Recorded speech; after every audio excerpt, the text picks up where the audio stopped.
नमस्कार। प्रारंभ पर आप सभी का स्वागत। मैं अवनीश। चैनल आपने सब्सक्राइब किया है, वीडियोस को आप लाइक करते हैं, शेयर करते हैं, इसके लिए बहुत बहुत धन्यवाद। बेल आइकन जरूर दबाइए ताकि किसी भी अपलोड की सूचना सीधे आपको मिले। आज बात करेंगे असम के विधानसभा चुनाव पे। अब 6 तारीख है जब आप ये वीडियो देख रहे हैं। 9 तारीख को असम में मतदान होंगे। एक ही राउंड में पूरे असम में वोट पड़ने हैं और उसके बाद 4 मई को नतीजे आ जाएंगे। लेकिन अब जबकि कुछ घंटे ही बाकी रह गए हैं, वहां चुनाव प्रचार खत्म होगा, तो तीसरी बार सरकार बनाने के लिए भारतीय जनता पार्टी और हेमंत बिश्व शर्मा मैदान में है। इससे पहले सर्बानंद सोनोवाल के नेतृत्व में पहला चुनाव, वो मुख्यमंत्री बने। उसके बाद दूसरा चुनाव लड़ा उन्होंने, लेकिन उसके बाद वो सेंटर की राजनीति में गए, जैसा कि मैनेजमेंट है भारतीय जनता पार्टी का, उनकी नीति है। और उसके बाद हेमंता बिश्व शर्मा एक मुख्यमंत्री के रूप में असम को मिले। हेमंता बिश्व शर्मा अब अपने दूसरे कार्यकाल और सत्ता की तीसरी पारी के लिए चुनाव मैदान में है। तो इस समय अगर आप देखें तो असम में कुल 126 विधानसभा सीटें हैं। 89 पर भारतीय जनता पार्टी लड़ रही है, जबकि 37 सीटों पर उनके सहयोगी चुनाव लड़ रहे हैं। अब सीट बंटवारा किसके बीच में हुआ है, तो वहां पर असम गण परिषद, जो कभी प्रफुल्ल कुमार महंतो, वो यंगेस्ट चीफ मिनिस्टर असम में रहे, और एनडीए के साथ अगर असम गण परिषद के रिश्ते की बात की जाए तो वो स्वर्गीय अटल बिहारी वाजपेयी के समय से ही रही है। तो असम गण परिषद एक स्वाभाविक सहयोगी भारतीय जनता पार्टी की रही है, और उसका कारण यह है कि असम गण परिषद भी आंदोलन के उस जमीन से निकल के आई हुई पार्टी है जो असमिया आंदोलन, असमिया आइडेंटिटी, असमिया कल्चर और निश्चित तौर पर भारत के किसी भी क्षेत्र के अपने कल्चर, अपने मूल स्वभाव, अपनी मूल जो संरचना है, अगर उसकी कोई नेचुरल हितैषी हो सकती है तो वो राष्ट्र प्रथम और राष्ट्रवादी राजनीति करने वाली भारतीय जनता पार्टी। इसलिए इस बार असम गण परिषद 26 सीटों पर चुनाव लड़ रही है। महत्वपूर्ण है, इससे पहले 21 सीटों पर चुनाव लड़ी थी। भाजपा इससे पहले 95 सीटों पर चुनाव लड़ी थी, और 95 सीटों में चुनाव लड़के 60 सीटों पर भारतीय जनता पार्टी चुनाव जीती थी। और जो असम गण परिषद है उसने 21 सीटों में से 9 सीटें हासिल की थी। तो अकेले इन्हीं की संख्या 60 और ये 69 हो जाती है, और कुल 75 सीटें एक तरह से लेके एनडीए यानी हेमंता बिश्व शर्मा की सरकार वहां चल रही थी, जिसमें 60 बीजेपी के और 9 असम गण परिषद के, बाकी इनके और सहयोगी के। लेकिन इस बार हेमंता बिश्व शर्मा की भारतीय जनता पार्टी ने असम में अपनी सीटों की संख्या कम की है। आप याद कीजिए, चुनाव से पहले जब तैयारियां हो रही थी उसी समय हेमंता बिश्व शर्मा तो कई बार ये कह चुके हैं कि हमको मियां वोट नहीं चाहिए। अच्छा, बहुत सारे लोग कंफ्यूज हो जाते हैं कि ये मियां वोट का मतलब मुसलमान वोट नहीं। दरअसल असम में अगर आप किसी असमी मुसलमान को मियां कह देंगे तो वो आपको डंडा लेके दौड़ा लेगा। ये एक गाली होती है। दरअसल मियां कहा जाता है जो असम में जो बांग्लादेश से आए हुए हैं, जो म्यांमार से घुसपैठिया हैं, तो बाहरी मुसलमानों को वहां मियां कहा जाता है, बांग्लादेशी मुसलमानों को। तो इसलिए वहां पर इस बार आप देखें तो हेमंता बिश्व शर्मा ने ये कह दिया था कि हम उन सीटों पर भी चुनाव नहीं लड़ेंगे जहां से हमको वोट नहीं आते, वो हम सहयोगी दलों को दे देंगे, अगर वो चाहें लड़ना तो लड़े। और यही वजह है कि 95 से खुद बीजेपी इस बार 89 पे आई है, और उसने 37 सीटें दे दिया है। बोडोलैंड पीपल्स फ्रंट बीपीएफ को 11 सीटें दिया है। दरअसल असम की राजनीति में बोडोस के 2 अलग अलग फैक्शंस है। एक आपका ये बोडोलैंड पीपल्स फ्रंट है, और दूसरा इसी के साथ एक और है, बोडोलैंड टेरिटोरियल काउंसिल। अब होता क्या है कि कोई एक हमेशा इधर जाता है तो उसके ठीक खिलाफ दूसरा चला जाता है। इस बार बोडोलैंड पीपल्स फ्रंट को 11 सीटें देना महत्वपूर्ण है, क्योंकि ये जो सोनीपत, मीसामारी और ये जो बोडोलैंड का जो पूरा एरिया है, वहां से एक और कल्चरल आइडेंटिटी जुड़ी हुई है बोडोस की, तो उसको 11 सीटें दिया है बीजेपी ने। इसी के साथ साथ अगर आप देखेंगे तो यूनाइटेड पीपल्स पार्टी लिबरल, उनको 8 सीटें दिया था, और 126 में से 75 सीटें इस तरीके से बीजेपी के पास थी। अब सवाल ये होता है कि इस बार स्थिति क्या बन रही है। तो इसके लिए हमको जरा देखना पड़ेगा कि कांग्रेस और जो विपक्षी पार्टियां हैं वो वहां पर कैसे चुनाव लड़ रही हैं, किस तरीके से काम कर रही हैं। पिछली बार कांग्रेस हो चाहे कांग्रेस के साथ बाकी दल हो, वहां पर बदरुद्दीन अजमल उसकी पार्टी है, उसके अलावा और भी असम जातीय परिषद है, इसके अलावा एक वहां पर राइजोर पार्टी है अखिल गोगोई की, और all party hills leader conference इस जैसी एक पार्टी है, और UIUDF ये है बदरुद्दीन अजमल की पार्टी। तो क्या ये सारी पार्टियां एक होकर चुनाव लड़ रही हैं? नहीं। पिछली बार से जबकि और भी ज्यादा अलग अलग थी, लेकिन कांग्रेस और बदरुद्दीन अजमल ये दोनों एक साथ मिलकर लड़े थे और यही मेजर चंक है। लेकिन इस बार की क्या स्थिति है? इस बार राहुल गांधी ने रायजोर को साथ में ले लिया है, जातीय परिषद को साथ में ले लिया है, ऑल पार्टी हिल्स कॉन्फ्रेंस जैसे को ले लिया है, लेकिन वो लूज कर गए हैं किसको? बदरुद्दीन अजमल को। बदरुद्दीन अजमल अपनी पार्टी से 21 सीटों पर चुनाव लड़ रहा है और बड़ नेचुरल है, आप जानते हैं ये पूरा का पूरा मियां भाई वाला जो इलाका है असम का, वहां पर चुनाव लड़ रहा है। तो इसलिए कांग्रेस इस बार अपने गठबंधन के साथियों के साथ एक यूनाइट फेस के रूप में तो जरूर दिख रही है, लेकिन जमीन पर इसका कोई मतलब इसलिए नहीं होगा कि कांग्रेस के साथ इस बार बदरुद्दीन अजमल नहीं है। अब बदरुद्दीन अजमल अगर जितने भी वोट काटेगा, आपको नेचुरली पता है, और मुसलमानों की वोटिंग का जो पैटर्न है उसका एकमात्र ध्येय होता है कि अगर उसके सामने कैंडिडेट भले उसका हो दूसरी पार्टी से है, लेकिन अगर उसके सामने कोई उसका अपना कैंडिडेट अपने टाइप की पार्टी से आ जाता है तो फिर वो सब कुछ भूल जाता है। आपको मालेगांव और ऐसे तमाम उदाहरण मैं गिना सकता हूं।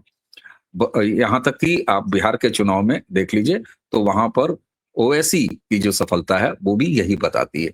तो निश्चित तौर पर कांग्रेस को इस बार ज्यादा नुकसान होना है, भले वो एक गठबंधन के तौर पर कई सारे छोटे छोटे दलों के साथ चुनाव लड़ते हुए दिखाई दे रही है। उसी के साथ साथ एक फैक्टर और है जो भारतीय जनता पार्टी को तीसरी बार सत्ता में वापस लाने की गारंटी जैसा होता है। गारंटी का कारण यह है अपर असम। दरअसल असम के अगर आप पूरे क्षेत्र को देखें तो आप कह सकते हैं अपर असम और लोअर असम। अपर असम से अकेले 50 सीटें आती है और भारतीय जनता पार्टी इन सीटों पर एक तरफा झाड़ के जीतती है। कांग्रेस को पिछली बार भी 4, अगर मैं गलत नहीं हूं तो शायद 5 सीटें मिली थी, बाकी 45 के लगभग सीटें वो भारतीय जनता पार्टी उठा के लेके आई थी। असम में कौन सरकार बनाएगा ये तय ही इसी बात से होता है कि अपर असम में किसने बाजी मार ली। अपर असम की विशेषता क्या है? अपर असम वो क्षेत्र है असम का जहां अहोम कल्चर यानी असमी आइडेंटिटी, अहमिया आइडेंटिटी, ये सबसे ज्यादा प्रिवेल करती है। और असमिया आइडेंटिटी, अहोम आइडेंटिटी, आप ये बताइए, ये उसी पार्टी के साथ नेचुरल इसका समन्वय बनता है जो भारत की अस्मिता, जो भारत की संस्कृति, जो राष्ट्र की संस्कृति उस पर काम करती है। तो इस तरह से भारतीय जनता पार्टी का पहले भी सबसे मेजर चंक वो निकल के आया है अपर असम से, और इस बार भी हेमंता के सामने वही स्थिति है अपर असम की। वो पूरे के पूरे मतदाता एक साथ बिल्कुल एक तरफा वोटिंग वहां पर भारतीय जनता पार्टी को इस बार भी होनी है। तो हेमंता के साथ एक चीज और भी है।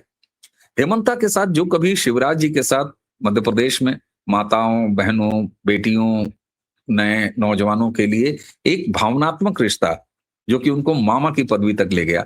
नेशनल मीडिया में हेमंता विश्व शर्मा मामा के रूप में जाने जाते हैं, इसकी बहुत कम चर्चा होती है, लेकिन उसी जैसा भाव जो कभी शिवराज जी के लिए मध्य प्रदेश में था, हेमंता विश्व शर्मा ने अपने लिए अपनी काम के बदौलत अपने वो मिलनसार व्यक्तित्व, हर आदमी को एक्सेस होना। आप चुनावी सभाओं में तमाम वीडियोस देखते होंगे, हेमंता जब भी कहीं जाते हैं वो जनता के बीच में जाते हैं, जनता से मिलते हैं। अगर वो कहीं गाड़ी से जा रहे हैं, रोड शो कर रहे हैं, कोई चुनाव प्रचार की रैली कर रहे हैं, अगर किसी बच्ची ने आवाज दे दिया, युवकों ने आवाज दे दिया, किसी बूढ़ी महिला ने, बुजुर्ग ने आवाज दिया, हेमंता वो एक मानवीय चेहरा, एक जन नेता होने का जो एक पूरा कायदा होता है उसको निभाते हैं। ये एक बड़ा मजबूत फैक्टर है जो असम में हेमंता विश्व शर्मा की क्रेडिबिलिटी, उनकी लोकप्रियता को एक दूसरे लेवल पर यानी भावनात्मक लेवल पर लेके जाता है, जिसका लाभ केवल और केवल हेमंता विश्व शर्मा और उनकी पार्टी, उनके कैंडिडेट्स को मिलना है। एक जो और महत्वपूर्ण चीज है, जिस चीज की अपेक्षा हम बंगाल से करते हैं कि किस तरीके से बंगाल में जो खतरा मंडरा रहा है डेमोग्राफी चेंज होने का, चाहे वहां जो भाईजानों का उत्पात है, ये जो वहां पर अवैध घुसपैठियों का मामला है, उसको वो चिंता बंगाल के समाज में उपजे, जिसकी हम कम ही पाते हैं। दरअसल असम में ये सिलसिला करीब 10 एक साल पहले, जब भारतीय जनता पार्टी ने सर्वदानंद सोनोवाल के नेतृत्व में वहां पर सरकार बनाई, उसी समय से जग चुका है। असम के लोगों को ये पता है कि हमारी असमी आइडेंटिटी, हमारी भाषा, हमारा खान-पान, हमारी संस्कृति, हमारे मूल्य और यहाँ तक कि हमारे घर, हमारी ज़मीनें, हमारे रोजगार के अवसर, हमारी नौकरियाँ, ये सब खतरे में आती रहेंगी लगातार, अगर हमने इस बदली हुई डेमोग्राफी को इस तरीके से फ्री छोड़ा। यानी इस वर्ग को, जो इंक्रोचर है, जो जमीन कब्जा करता है, जो लव जिहाद का काम करता है, जो वहां पर अवैध अनैतिक ड्रग्स के धंधे करता है, जो हर तरह की अवैध गतिविधियों में लिप्त है, जिसका एकमात्र एजेंडा वहां पर केवल और केवल हरे रंग का विस्तार है, इस खतरे को असम ने बहुत अच्छी तरीके से महसूस कर लिया। और यही महसूस करके सबसे पहला परिवर्तन असम में हमें देखने को मिला था, जो कि समय के साथ हेमंता के कार्यकाल में और ज्यादा मजबूत हुआ। कारण हेमंता की क्लियरिटी, हेमंता के कार्यक्रम, वो अनअपोलोजेटिक है। वो कहते हैं हमको मियाँ वोट नहीं चाहिए, वो कहते हैं हम मदरसा नहीं चलने देंगे। बुलडोजर का जो योगी आदित्यनाथ जी के साथ उत्तर प्रदेश से जोड़ा जाता है, सबसे पहले अगर बुलडोजर एक्शन अवैधों पर इस देश में शुरुआत हुई, तो उसका काम असम से शुरू हुआ। ये अलग बात है कि योगी आदित्यनाथ उसको दूसरे लेवल तक, दूसरे स्तर तक ले गए। तो असम का चुनाव वहां की जनता ने करके रख दी है फाइल। 9 तारीख को केवल वहां मतदान होगा। और एक स्थिति, जमीनी सच्चाई जो आपको मैं बताना चाहता हूं, इस बार 95 से 89 सीटों पर बीजेपी लड़ रही है।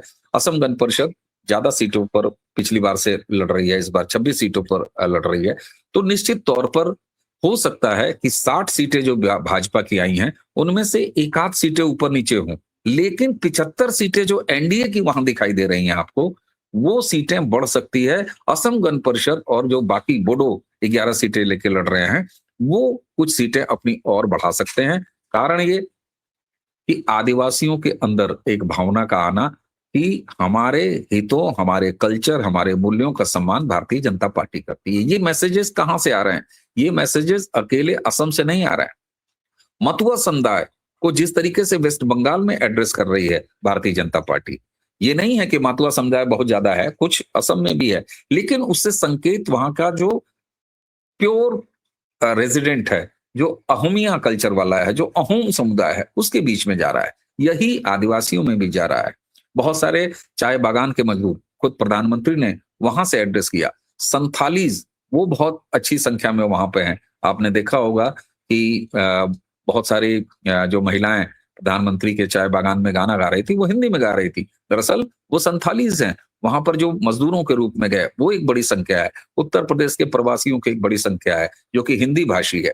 बिहार की एक बड़ी संख्या है जो हिंदी भाषी है। मारवाड़ी समुदाय एक बहुत अच्छी संख्या में है, जो असम के केवल राजधानी गुवाहाटी जैसे शहरों में ही नहीं, बल्कि इंटीरियर असम में भी व्यापार के सिलसिले में फैला हुआ है। तो एक हिंदी वोटर वर्ग भी है। उसी के साथ साथ ये जो हेमंता बिश्वा शर्मा का जो पर्सनल कनेक्ट है, और डबल इंजन सरकार के रूप में विकास की गति, सेंट्रल योजनाओं का सही समय पर पहुंचना।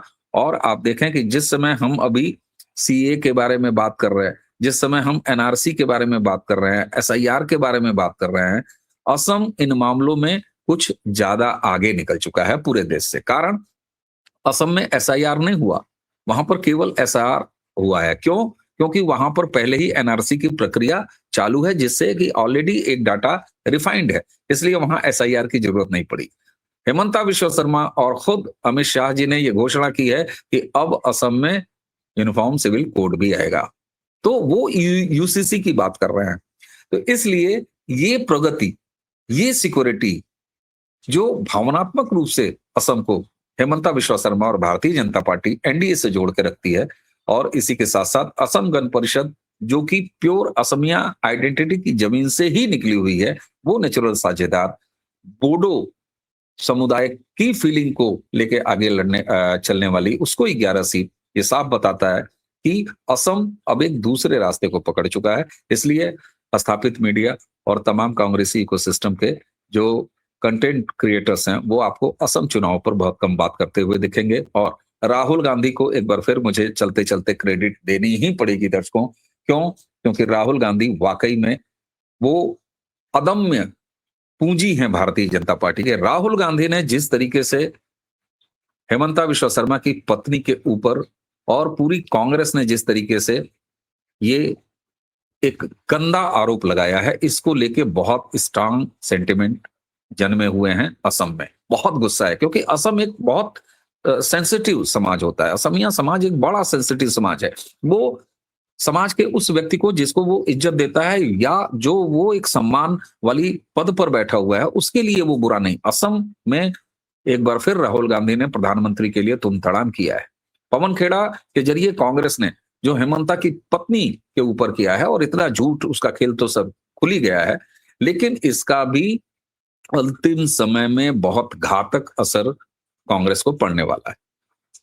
तो असम चुनाव के बारे में मेरा ये आकलन अगर आपको पसंद आया हो कि असम में एक बार फिर हेमंता विश्व शर्मा की सरकार वापस आ रही है, तो इस वीडियो को जरूर आगे बढ़ाएं।